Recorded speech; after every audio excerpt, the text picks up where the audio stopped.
কোরবানির পশু জবেহের আদব। এখন বললেন যে হুজুর আপনি তো আমাদেরকে উৎসাহিত করলেন আমরা যেন জবাই করি, তো আমরা তো নিয়ম কানুন জানি না। এখন নিয়ম কানুন জানেন, সহজেই দেব। তবে হুজুরের রাগইয়েন না যে এমনি এমন নিয়ম কানুন শিখিয়ে দিতেছে আমাদের মারেফতটা সব জাহের হয়ে যাচ্ছে না। ভাইজান আপনারা হুজুরদেরকে কিছু ঈদ উপলক্ষে হাদিয়ে দিয়েন, গোস্ত টোস্ত দিয়েন। ওই যে 3 ভাগ করতে কইছে, 3 ভাগের ভিতরে হুজুর করে রান না কেন আপনারা? কি ওই মনের মধ্যে আইছে হুজুরের তো বদিল্লার পারিশ্রমিক তো দিয়ে গেছি, গরু জবাই করছে টিয়া দিছি না, ছাগল জবাই করছে টিয়া দিছি, আবার গোস্ত দিয়ে সারা আসতেছে।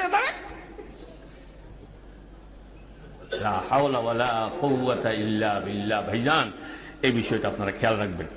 এক, জবেহের ছুরি উত্তম রূপে ধারালো করে নেওয়া, এটা কিন্তু একটি তাকিদপূর্ণ নির্দেশ রাসূলের। বোতা ছুরি একখান রাখছেন সামনে আবার হোসেতন বাইজবেল্লা বলি এটা ঠিক মতো ধারা করার নাই, আর হোঁসাইতেই আসেন। হুজুরে হোঁসাইলে কোন যে হুজুর তো কিছু জোটে না, গাড়ির ভিতরে বল নাই কি না, উত্তম রূপে ছুরিটা ধার করে নিতে হবে। 2 নম্বর হচ্ছে যথাসম্ভব পশুর দৃষ্টির আড়ালে ছুরিটা ধারালো করার চেষ্টা করতে হবে। কথাটা বুঝে আসছে? এটা কিন্তু হাদিস। 3, পশুকে বাম কাতে শোয়ানো, এতে পশুর পাগুলো কেবলামুখী থাকবে, অর্থাৎ কেবলামুখী অবস্থায় জবেহ করা। তবে অসম্ভব বা অধিক কষ্টকর অনুভূত হলে যে কোনো মুখী করে জবাহ করার জায়েজ আছে। গরুরে অহেতুক কষ্ট দিয়েন না।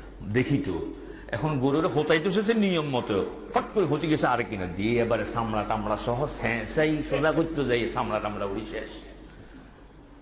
কেন? এটা মূর্খতার কারণে। ওই হেমিয়ারে কইছে জবাই করলে এমনি করতে হইব। আরে ভাই এটা তো মুস্তাহাব, আপনার পক্ষে সহজসাধ্য হলে এভাবে করবেন।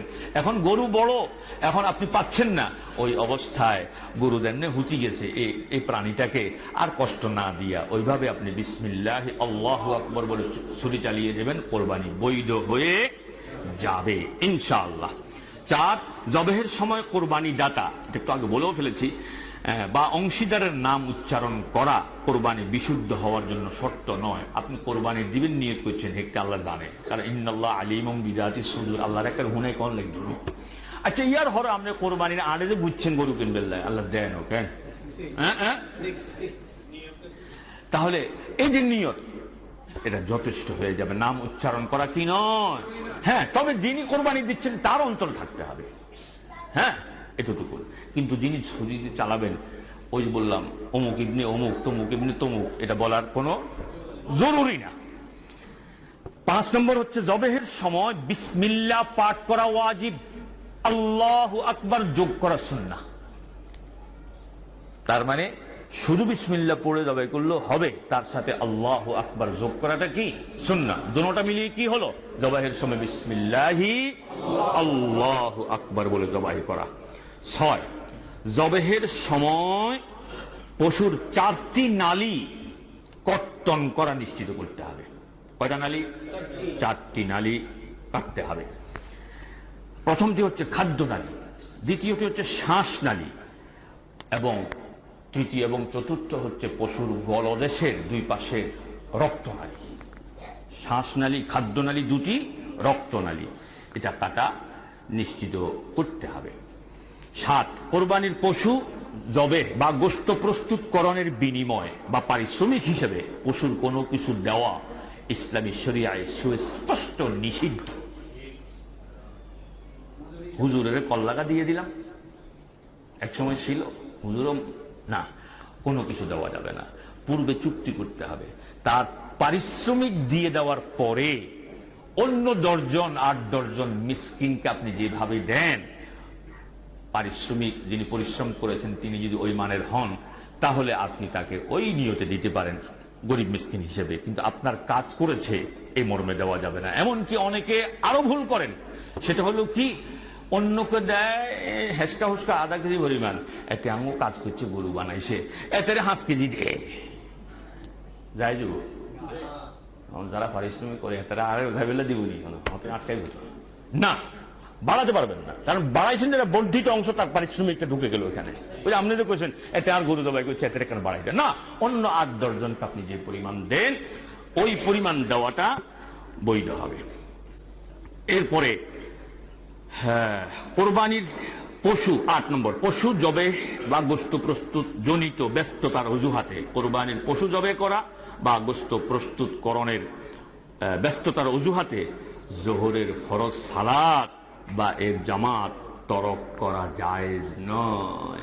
অনেক আল্লাহর বান্দাকে কিন্তু দেখা যায়, আল্লাহ আমাদেরকে রক্ষা করুন, নয় যদি কোন নারী কোরবানির পশু জবাই করে, মাইয়ান ভতু আপনারা দেন না ওমা, নারী যদি কোরবানির পশু জবাই করে তাতে কোরবানি হবে না, এই মর্মে মূর্খতাপূর্ণ ফতোয়া দেওয়া ঠিক না। নারী জবাই করলেও কোরবানি হইল। নারী নামাজ হলে হয়নি, রোজা রাখলে হয়নি, ফজরের নামাজ, নারীর ফরজ নামাজ কয় রাকাত, ফদ্দোলা হয় 2 রাকাত, নারী 1 রাকাত না। জোহরের নামাজ ফরজ পুরুষের জন্য 4 রাকাত, মাইঙ্গলা অর্ধ করে দিয়েছে না, 2 রাকাত না। মানে কিছু কিছু বিদঘুটে মশালা সমাজে প্রচলিত আছে, কোথেকে যে নাজিল হইল জানি না। জিজ্ঞেলে আগের দিনের বুজুর্গরা কইছে, সমাজে চলে না, মহিলা দিয়েও জবাই করা বৈধ। 10, এটা খুবই সবটাই গুরুত্বপূর্ণ। 10 নম্বর হচ্ছে যেটা আমরা এই ব্যাপারে অনেকেই উদাসীন, পশুর বর্জ্য পরিষ্কার করা কোরবানিকারীর উপর অত্যাবশ্যকীয় কর্তব্য। এই ব্যাপারে অনেক কোরবানি যেটা উদাসীন, গোস্ত খাওয়ার ঝামেলা ব্যস্ত হয়ে যায়, রক্ত পড়ে আছে, বর্জ্য পড়ে আছে, ওই রাস্তা দিয়ে পরবর্তী 1.5 মাস 1 মাস হাঁটা যায় না, নাক দিয়ে দৌড়ে যায়, আর মনে মনে আল্লাহ কোন আল্লাহর বান্দা এই অবস্থা করছে, আল্লাহ হেদায়েত দিন। আর কেউ যদি মেজাজ গরম হয় আরো উল্টা কত কয়, আসে না নেই। আমি জানি প্রতি বছর পৌরসভার পক্ষ থেকে বর্জ্য রাখা বা নির্দিষ্ট স্থানে রাখার জন্য বলা হয়, প্লাস্টিকের দেওয়া হয়। আপনারা এই ব্যাপারে একটু সিরিয়াস হবেন, অবশ্যই সিরিয়াস হবেন। পরিবেশ দূষণ করা হারাম, কোরবানি দেওয়া ওয়াজিব না সুন্নত, এই নিয়ে আহলে ইলমের মধ্যে মতবিরোধ আছে, কিন্তু পরিবেশ দূষণ করা স্পষ্ট হারাম, এই ব্যাপারে মতবিরোধ নেই। কিন্তু আমরা এই ব্যাপারে উদাসীন, আল্লাহ আমাদেরকে সচেতন করে দিন, বলি আমিন। 11, কোরবানির পশুর চামড়া সহ কোনো কিছুই বিক্রয় করা জায়েজ নয়, কোনো কিছুই। কথা বোঝা যাচ্ছে? এটা গরিবের হক, দিয়ে দিবেন। আপনি নিজে যদি বিক্রি করেন, বিক্রয় লব্ধ পয়সাটা গরিবকে দিয়ে দিতে হবে। আপনি খেতে পারবেন না, এমনকি ওই টাকা দিয়ে নিজে উপকারও ভোগ করতে পারবেন না। চামড়া বেচাটে 5,000 টাকা আইসে আপাতত দিন নিয়ে কইছে এই জিনিস লাগবো, কিনিলে চলিয়ে আইলাম, হরে আস্তে আস্তে দিয়ে এলাম মনি না, এটাও করা যাবে না। আমরা বিক্রয়লব্ধ পয়সা আলাদা রেখে দিয়ে দিবেন। আল্লাহ কথাগুলো বোঝার তৌফিক দিন, বলি আমিন। বিশেষ জরুরি দৃষ্টি আকর্ষণ করছি, অত্র মসজিদে ঈদুল আজহার জামাত সকাল 7টায়, সাথে যোগ করি যে যথা সময়ে অনুষ্ঠিত হবে, বলি ইনশাআল্লাহ, বলি না ইনশাআল্লাহ। আমি অত্র মসজিদে উপস্থিত হতে প্রাণপণ চেষ্টা করব। শরঈ কোনো ওজর যদি না থাকে ইনশাআল্লাহ 6:20 থেকে 6:30টার মধ্যেই আমি অত্র মসজিদে উপস্থিত হওয়ার চেষ্টা করব। আপনারা আপনাদের প্রতি অত্র মসজিদ কমিটির পক্ষ থেকে, আমার পক্ষ থেকে ঈদুল আজহার জামাতের জন্য বিশেষ দাওয়াত দিচ্ছি, এবং পাশাপাশি যথা সময়ে 6:30টার আগেই উপস্থিত হতে চেষ্টা করবেন। আল্লাহ তৌফিক দিন, বলি আমিন। وآخر دعوانا أن الحمد لله رب العالمين।